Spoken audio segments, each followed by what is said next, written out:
Good afternoon again, friends. Sorry we're a few minutes late. I made the mistake of logging into my personal account, and we're going to get Shannon on here momentarily, and we'll start this walkthrough. In the meantime, we'll let you guys kind of scan around the room here so you can see. Hi, Shannon. Thank you for the heads up there. Oh, no problem. So maybe I'm just going to kind of scan through the gallery for a moment while we wait for some other folks to join. And in the meantime, this will be your first time actually seeing your show too.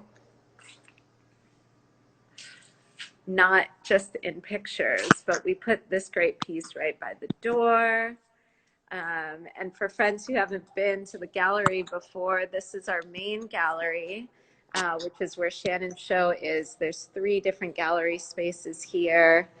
And this is the ever flashing strap.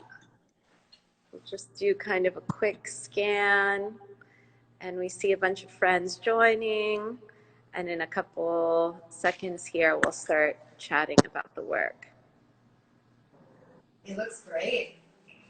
Doesn't it? Yes. I wish I could see my work in a big giant room like that.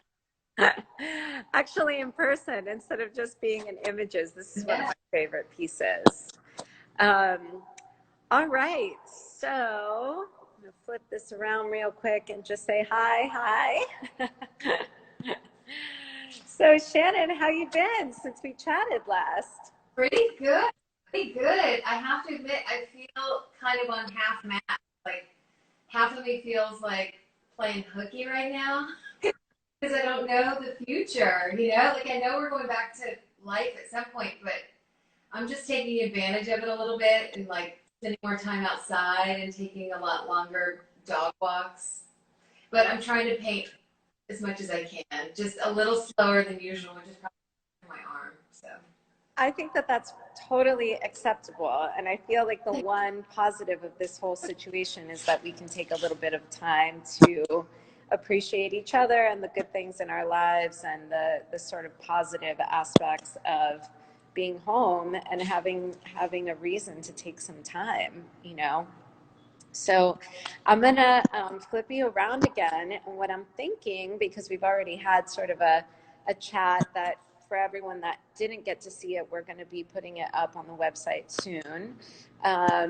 But what I'd like to do is have you kind of walk us through each of the works in the show and tell us why you feel they go together, and I'll just jump in sporadically with some thoughts. And I know for you it must be strange to have this all installed without without your physical input, but we decided to put this piece right by the door on this kind of semi-concrete wall because I just thought the light, one of the things that I love about this painting is just the light, the way the light falls on this body. So that painting I titled Woman in the Woods.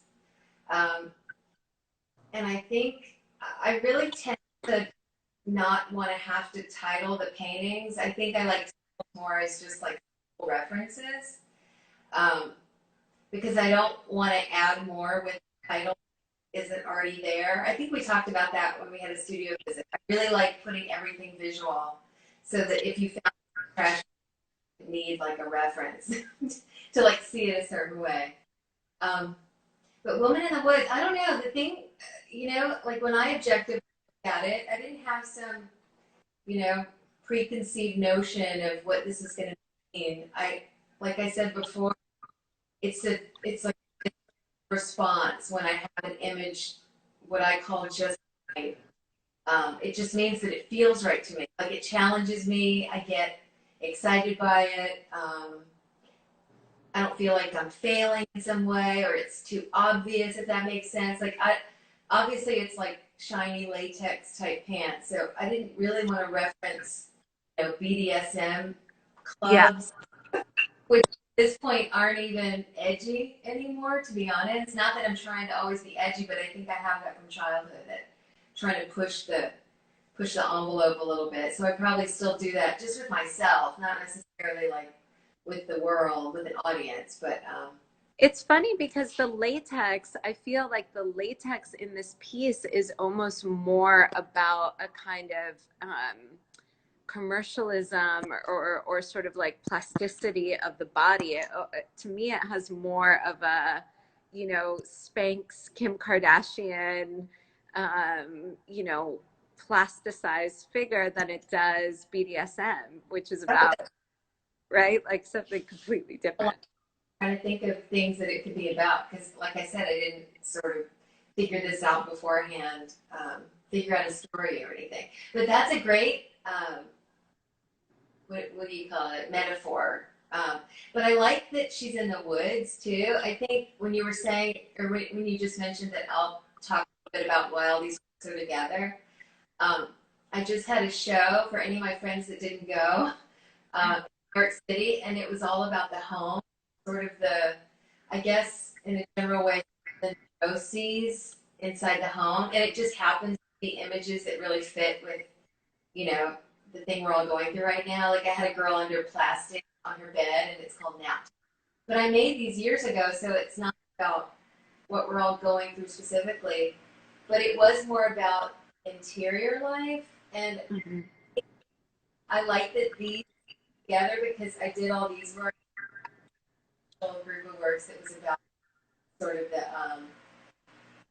the home, the neurotic, you know, I don't know, just figure in the home and sort of the loneliness and confusion, the pressure of how to perform, like just everyday way we're supposed to be in the world, you know, like those simple tasks being oppressive because it's already set up for us to sort of fit into that. Well, and there's two pieces in this show that I think refer to that, you know, definitely refer to that series. There are two, they're called New Home, and this is one, and then we'll scan over here, and you can see this one. The bathtub too, I guess. The bathtub was part of that first months of doing works in the home. And I really wanted to, without being cheesy or too like obvious, I wanted something in each room with the bathroom on. And I hope my boyfriend's wife loves that painting. I think when he first thought it was so sort of dark and violent, and I thought it was more sad. I don't know. Yeah, I mean, it's funny because it definitely, you know, this sort of oppression that's implied, right? Like I think it's in this one. I mean, it's in a lot of your work, but I think in particular in this piece, as well as the one on the beach. But then there's always this little note, like the, you know, these hands that almost look like they're clapping and feel more feminine than the other hands in the image. You know, you sort of catch it like right at this moment where, you know, we're not like, this could be something completely innocent, right? But also, what I think is so pertinent about these is that we bring all our own baggage to it, right? So you're looking at this kind of paused moment, and is the negativity coming from us? Well, I will share without ruining it for anyone in the way you want to see it yourself. But like looking in retrospect, I can see psychologically where that's from. Because even this period, like I probably hadn't taken a shower in like 2 days before I have to get on camera with you. Right, you gotta like act like you got your shit together a little bit, and like take a shower clothes instead of these like paint covered clothes. And I think just being the type of person I've always been, I've sort of had that pressure of like, I just sort of sink into that solitary life. I mean, I paint, so no one has to be around me. I don't really have to check in. And maybe just those, I wouldn't say depression. I don't want to infer a really depressed person, but I think it does specifically evoke the types of, I don't know, expectations around, you know, gotta stay clean. Like gotta keep it together, gotta show up, gotta be presentable. I think that's where the hands clapping come in. Like, way to go, you just took a bath. Yes. I want to say something. Someone I talked to yesterday, I said that I'm really into like putting in my calendar specific daily mundane things right now. Like I have these orchids, I want to show it up, and they're all blooming, and I'm so excited. So I put in my calendar, which I didn't have before, like give the orchids some ice. And I just noticed my calendar is full of these like really simple things, just to sort of feel like I have a schedule right now. I'm really good with routine. And she said, "Oh, that's the Buddhist of you." And I thought, "Oh my God, that's hilarious. I didn't even think of it like that." But I think that's how my life is shifting. But I think that painting's kind of about that. Like Wednesday, wash your hair. Look, you know how in the old times, people would Totally. be like, "Wednesday night, that's when I wash my hair." For sure. And I think I also, right now, I want to be very, very simple and have those things kind of take the forefront versus like just bullshit we pack our lives, you know? it's Anyway, true that it's no, I mean, I think it's true that the idea of a kind of intention schedule and a very selective schedule is really important to people right now. And I think it's the reason why a lot of these online workouts are going so great. And, people are saying, okay, 12 o'clock, even though it's on the internet live for 24 hours or whatever, people want to feel that they're collectively participating in something. And I think it is a way to take you out of the home, and kind of like the mundane aspects. So this one, which I think is so great, this idea of like the heated up, look, what are these guys doing in here? you know, I have no idea. And I think these kind of more whack ones are probably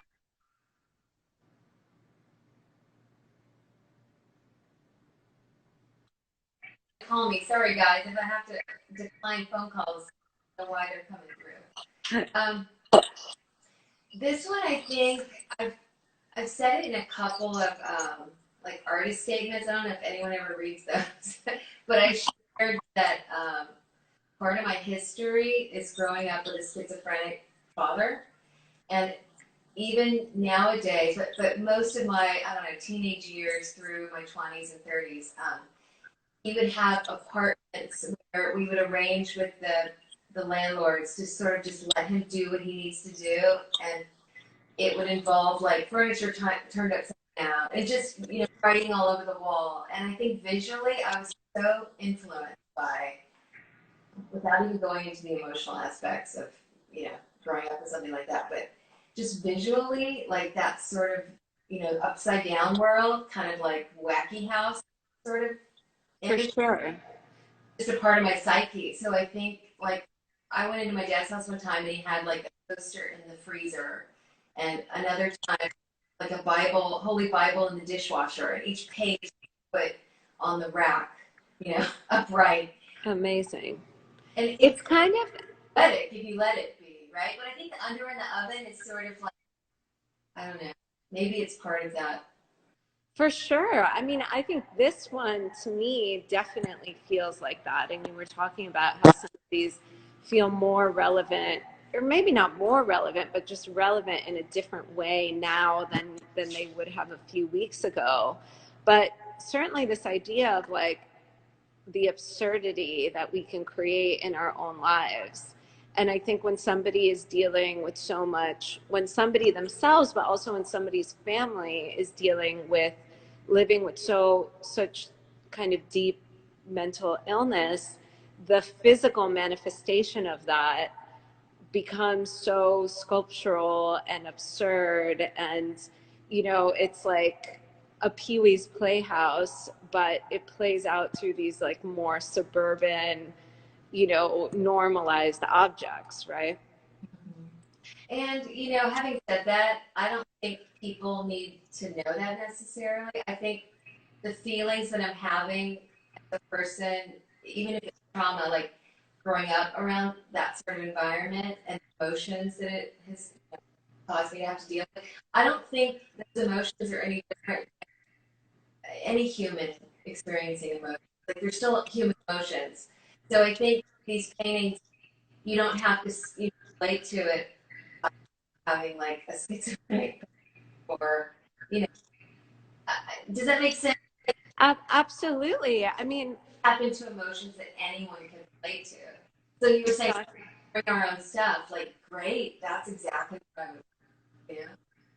And I think what happens with imagery like this is that you may not have, the viewer may not have the direct experience of this, but there's something about like this is certainly a kind of feeling or like a touch that is so tactile, that you can look at that and really you sort of like feel the weight of that object on her face and the gesture of the tension in her neck and the light.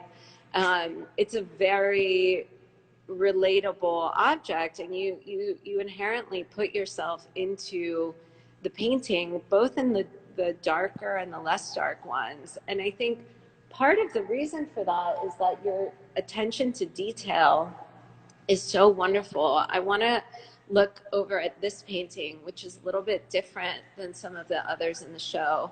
I mean, certainly similar to the bathtub painting in that, the woman is clearly being held down and her figure is sort of turned into an object here. It reminds me, of these kind of tension sculptures, right? Where she's almost like a rubber band between these two figures. But my sort of favorite part of this painting is this detail um, of his foot. Well, I guess I'm saying his foot, right? But like we don't know. We don't know. It could be her foot. It could be anyone. But I think that this attention to detail is what really allows us to feel ourselves in the painting. Like this is that gesture, you're taking a yoga class and they're like, advanced people, put your hand, put your foot on your palm or whatever. So tell us a little bit about where the details come from. Are you pulling these images? I know in our last talk you mentioned pulling some of the images off kind of different source material and then blending them. But are these details really something that you're inserting from memory and from a more emotional place? Okay, so I shared with Nina before in the studio visit. I think being asked about source materials, like I feel everything. I don't know. Well, I like sharing everything, and I'm an overshare, but I think I just want to keep a few things like in my back pocket, like, but because I also don't want to ruin, like how someone would enter the painting, like what that woman's actually doing in the picture that I found her in, or Yeah. But I think well, when I look at it, just like you guys look at it, I like that you said, is it his foot or her foot? Because I do purposefully try to, is anonymize a word? Like, make it less specific, sort of more, I don't know, universal. So even the sneaker, I wanted it to be nondescript. You know what I mean? Like, Yeah, it's totally neutral. And there's a lot of that neutrality. yes, and everything has a reference, like Carl Jung's man and his symbols. Like we all have those ingrained ways of relating to imagery. Um, so a certain type of sneaker, if I put like the sneakers that I think are so great right now, like the weird, intense, who's that designer that does those great? Like if I put some kind of really stylish sneaker in there, it would have a whole other lean. So, Totally. but meaning wise, I don't know. I think when I look at it, I loved how her stance is, and I thought it would be beautiful on a beach because just that alone is a little bit tender and feminine. I don't know about maybe letting go, but then having that sort of containment and imposition put on her by another human. I didn't actually when I'm looking at it right now, even like gang rape. I'm sorry to bring that up. She can be seen so vulnerable like that, and it can be seen as like violent, sort of, even though it's ocean. but I guess personally, I see it more as like metaphorical, just Yeah. the idea of freedom and new speech, and then there always being that cap, you never really escape the containment of the world. Sorry, poet, or how else do you say that? Yeah, I mean, I think the beach is such a it's such a loaded reference in art history. It has a lot to do with sort of exoticism and exoticizing the other, and then also, if you think of like a Mary Cassatt or something, it's this sort of meant to be this kind of like idealized place, but also in a psychological way. I always think of Miami and places with warm weather as, oh, go there and heal yourself. Like, oh, you're having a nervous breakdown, go to the islands for a few weeks, go to the beach, go to South Florida, and sort of have this healing experience. But, Elsa brought this up with the Rays, the piece in her show of Ray, who's just kind of, she said, well, the way he committed suicide or ended his life was he just swam into the ocean and never came back. And I think there's also this sort of indefinite kind of openness to it, and the gray, this sort of like gray, cloudy beach, right? This is clearly not a sunny, happy day. Um, so let's look at this piece. We haven't talked about this particular work much, and this is one of the first ones we decided was going to be in the show. Oh, okay. So this is called The Offering. I guess it's a good piece to come right after that beach painting because it has that same, vulnerability. I was really conscious of um, the difference between a woman who's just naked and then the real, I think, there's a lot more ability added when you add the clothing that's been sort of halfway removed. Do you know what I mean? It's Yeah, like totally. She's dangerous. she's a lot more naked than she would be if she were nude. Right, right. I thought that was really interesting.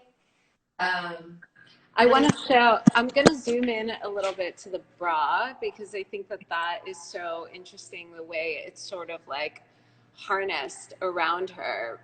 And then the red, the palette of these paintings where the red just kind of pokes through there. I, this painting in the background is amazing too. The little painting that's leaned against the wall behind her. And the Keds, that are this kind of, I mean, we're calling them Keds, but they're like these, whatever, classic white sneakers. And there's something somehow innocent about them. She's wearing white, but the gesture of the way this clothes is sort of taut and bunched and, you know, ripped and pulled around her body is definitely not, you know, I don't know, maybe not pleasant, but maybe it is. I mean, that's the thing too, is that I love how these sort of balance between being, like we were saying in the other painting, this sort of frozen moment that we do bring our own baggage to and our own interpretations to, but could also not be so, not be so dark as we might read into it. right. I love, one of the things I've loved about seeing them all together is just the way the palettes kind of bleed into one another. And we talked about that in the studio visit. We were able to see one of the works that just had an underpainting. I'm going to come over and look at this one because I think this is quite similar. The room she's in with the paintings leaning up against the wall, and, her kind of this closet. And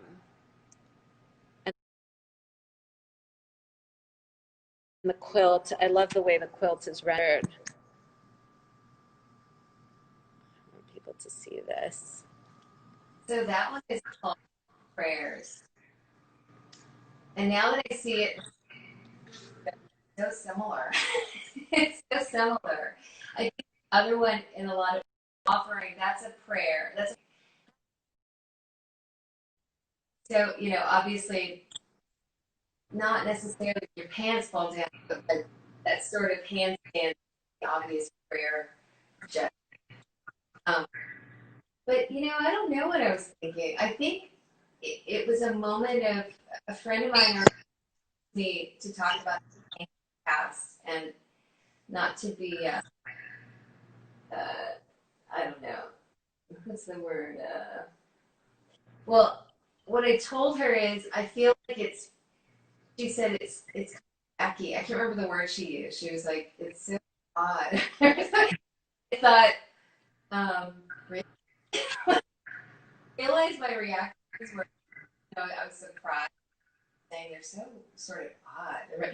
I thought, wow, I guess I'm pretty odd because I didn't see myself so actively until I've had this sort of feedback. But I guess I liked the idea of, you know, painting takes a while. It's not like a photo. So when you snap all these funny photos, and these I had to snap myself as the model, you know? So if you can just imagine in real life, like me doing these things with an iPhone, you know?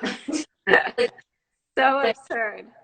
right. I think that's what I meant when I told her it's real, it's realistic, and that I was actually doing those things. And I sort of wanted to find an interesting, kind of funny, but kind of invoking a spiritual stance type pose.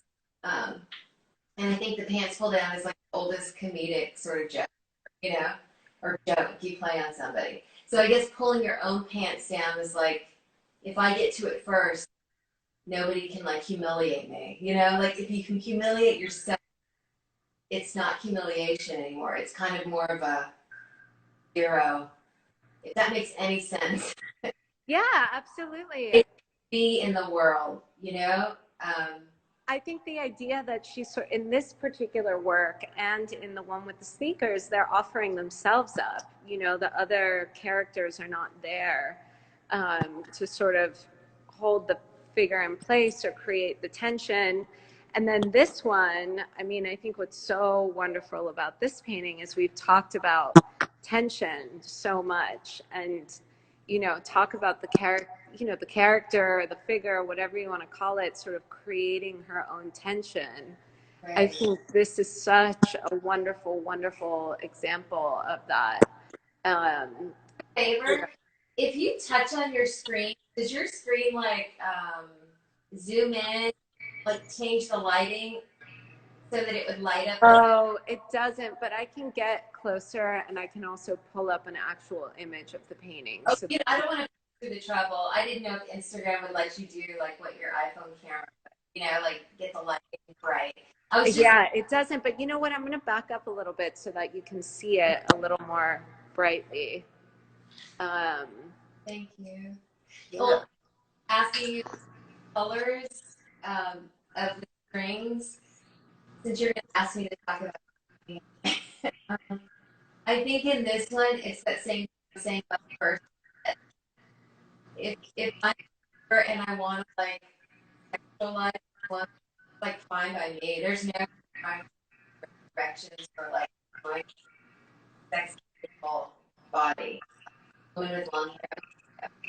But I think again, like for her to have these really colorful sort of colors too, strings, the way that sort of naughty, um, you know, I don't know, like a, you know, behind the door that,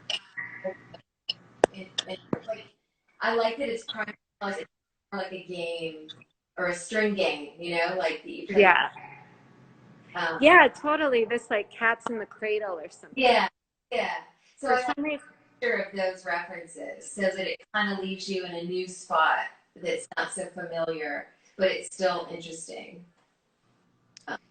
yeah, I seem to be, for some reason, Shannon, I think it's cutting out here for a second. And so I'm So having a little trouble. Yeah, your voice is cutting out. And someone's telling me to mute my microphone, but I actually don't know how to do that. So it started when I got this when I started the frame in of the painting, and I don't know how to make that go away. So let's see. Sorry, I missed you. I asked you to do. No. It's I don't know. Let's keep on. We'll keep on here because I don't want to take up a bunch of time, and I think we can still hear you. And if not, I'll go into the office. Um, yeah, I mean, I think everything you're saying about a game, is certainly implied in this one, and I think it is this exactly sense of tension in the painting, physical tension and also formal tension, the way it's sort of divided across the plane here, I think is really incredible. Right.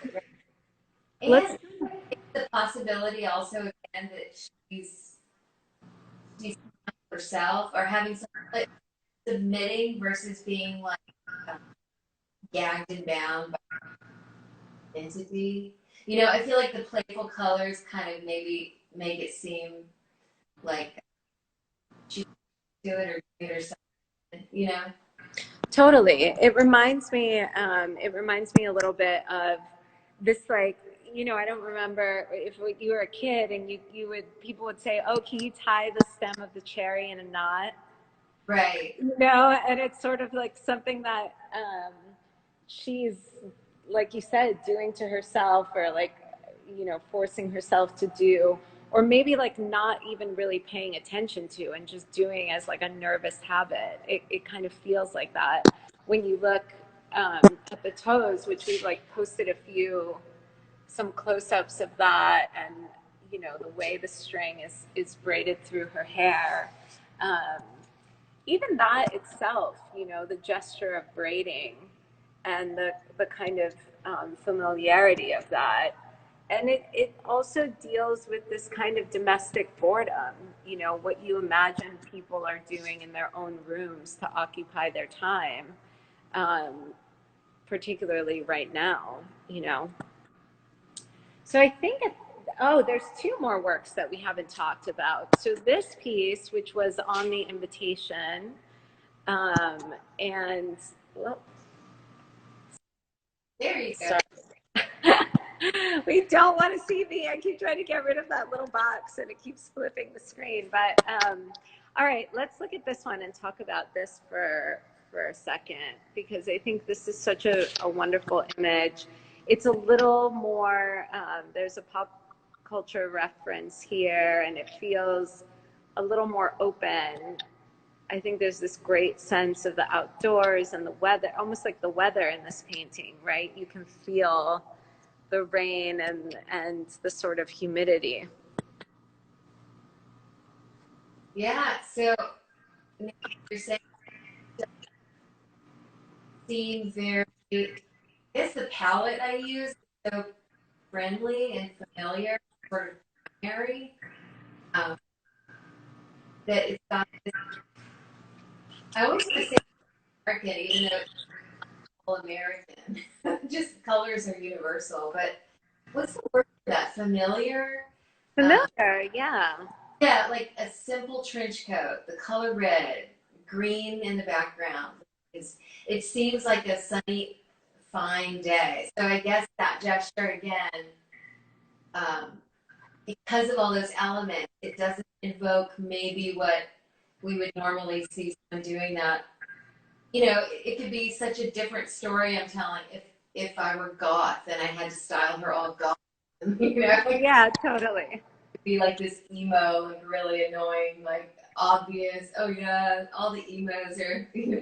But I like that it's more classic. It's sort of waspy, because It's super waspy. I mean, she feels like she's, playing on the lawn with the Kennedys or something. right. And yeah, she's like making a joke, but maybe not quite Right. so. Yeah. And again, the use of white in her clothing, which I think is really beautiful. This kind of like the way you play with the whites is so wonderful. And I'm just going to get close to it here. I know you guys can see the image. I think it's just, by the way, the sound is just this side of the gallery. we're a little further away from the router. And so, but I want people to see, and the braid, you know, they're not really braids, but the way she has her hair that's also bound up, and you know, the gestures of the fingers, which are so wonderful. So let's look at this one. This is going to be the last one that we kind of look at in detail. And I'll try and pull up an image of that one too. Here we go. Because it is kind of dark over here. This one somehow, even though it's baseball, feels the most aggressive to me. Oh, wow. And, you know, I think it's just the bat, because it's kind of an introduction of this exterior force. The one on the beach and the one in the bath, they're, you know, it's with their own hands. And even though this is somehow playful, yeah, it feels, and she's out on the street, which is like so much more vulnerable than even the beach. You know, she's like in this concrete, on this concrete pad. Right. So that's Woman with Baseballs. The other one was Woman in Trench Coat. Very obvious descriptive title. I don't know. I'm scared to even like interpret just as well. I'll just say that I you just said makes sense. Like if I'm getting psychologically analyzed, it also makes sense.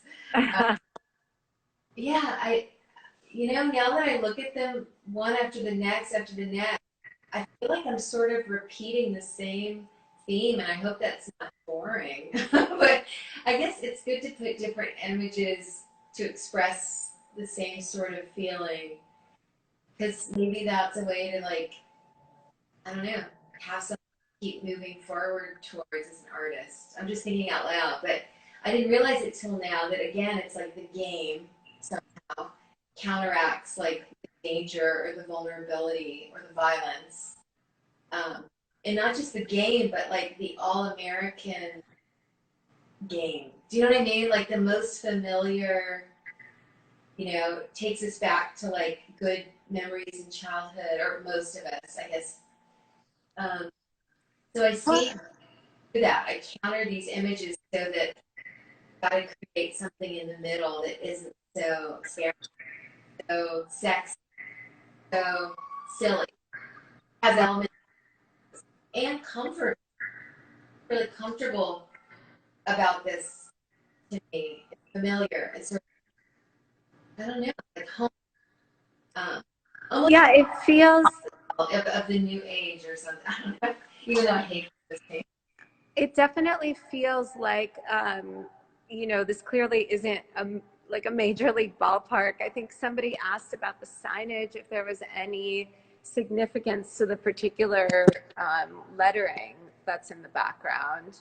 Oh, it's just like I piecemeal paintings together sometimes. Like if I don't take the photo myself, like the girl with the shoes and the prayer off the bed, like some of those, I just took pictures of myself, and it's actually my bedroom, so you see the same blanket. But some things that I model for myself is because I already took it, and then I just have to find. Like I already know I want her in. So I knew I wanted her on a sidewalk outside, and I just had to find something to draw. So it didn't matter. I mean, that kind of like getting a little more private. Maybe she's back to the warehouse or like the mall. So at least there's some life around, which makes me think she's more vulnerable. You know? Totally. I mean, I think with this one, it's clear to me. It feels like a little league, not a little league, but like a farm team baseball stadium that you would see somewhere, like in a, you know, mid-sized town somewhere, and this like sense of what looks like a chain link shadow on the ground behind her. But you know, again, that tension that she's creating with her own body, and the way you're choosing to format the image on the canvas, you know, the crop here is so specific, like the way it sort of creates that shape. And yeah, I think it's really, with this show, I feel like you've done such a great job of telling both the interior and the exterior story. And oh, and I love this comment, feels familiar in a Hopper way. Because I was just going to say it definitely is an American narrative, you know, and it kind of makes you think of so many places across this country that are sort of simultaneously suburban and rural and, you know, wide open spaces where the interiors are often kept so close and, you know, create a situation that can be so tense and so dark. And it is, yeah, American Gothic um, in a really wonderful, interesting way. So I think, unless Shannon, you have anything else specific to add, we might call it for the day. Maybe the egg painting real quick, just to show my friends. Which painting? What? The eggs in the refrigerator. Yes. Even though it's not fantastic or anything, I just want to include it because this is my show. Yeah, for sure. So this is just what it is. Broken eggs on the shelf of the refrigerator. I love this one. And, you know, it's funny because you know, you said include it, but I was thinking of it in the same breath of the oven painting, because Right. it does feel like this sort of displaced, you know, yeah, like somebody that would take all the eggs, crack them, and leave them cracked on the inside of the shelf. And then the tension here is from this, you know, the liquid that's dripping. Yeah. And you know what? Which painting was it we were just talking about where I was saying um, like if you make yourself vulnerable or humiliate yourself first. Oh, this one, you were talking Right. about this one. This eggs painting has a very similar to it. Like if you break, and maybe that's some old like Japanese saying or something, I can't remember, but that if you like break it yourself, then it can't be broken. You know, Yeah. like just break them first, and that way you don't have that anticipation of failure or losing. Yeah, you take away the sort of precious quotient, you know, and Yeah. the most vulnerable parts. So I just want to say quickly, again, all the images are up on Artsy as well as on our website and on Instagram. We'll continue to post throughout the duration of the show. And for now, the show will be installed at least until May 15th. So hopefully we can at least have some visitors by appointment towards the end of that. And in the meantime, if anybody would like additional images or information, they can just reach out to the gallery, and I'm happy to share that information with them. And one more note, this Thursday, Elsa Hansen Oldham, whose exhibition Trinity is in the upstairs gallery, will be doing a talk with poet and writer Tom Healy at 7 p.m. Eastern Standard Time here on our page again. And Shannon, it's so great to have an excuse to talk to you again and to walk through the show. You know what? When I was going to come down to Miami, I had a bunch of postcards printed of the woman in the trench coat and the woman with the baseballs. So if anybody wants me to send you one of the cards or both of them, just DM me on my page and Instagram, and I'd be happy to send it to you. I That's just so don't sweet. share them. I love that. I love that. It's a good way to, you know, keep the show alive and out and open to everybody. Yeah. And we're certainly doing that. And I hope everyone is safe and well and doing what they need to do so that we can all get through this quickly. Thank you. Bye. Have a great rest of your afternoon. Thank you.